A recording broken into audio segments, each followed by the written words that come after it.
महाराष्ट्राच्या पहिला महिला सायबर कमांडो आता आपल्या सांगलीच्या सेवेत रुजू।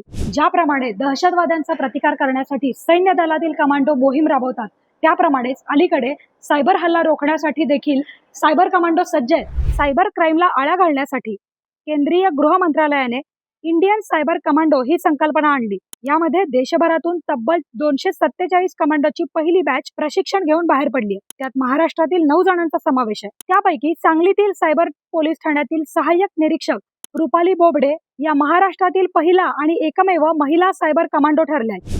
देशपातळीवर परीक्षा घेऊन प्रशिक्षणार्थींची निवड करण्यात आली। पुढे त्यांना 6 महिने IIT मद्रास आणि नॅशनल फॉरेन्सिक सायन्स युनिव्हर्सिटी इथे प्रशिक्षण दिलं गेलं। ही प्रकारची सायबर किंवा फायनान्शियल फ्रॉडची तक्रार असल्यास तात्काळ cybercrime.gov.in किंवा सायबर हेल्पलाईन 1930 वर तात्काळ तक्रार नोंद करावी। थँक्यू, धन्यवाद। अशा या सायबर कमांडो रुपाली बोबडे यांचा सांगलीकरांना खूप खूप अभिमान आहे। असंच इतरही महिलांना प्रोत्साहन देण्यासाठी ही रील जास्तीत जास्त लोकांना शेअर करा।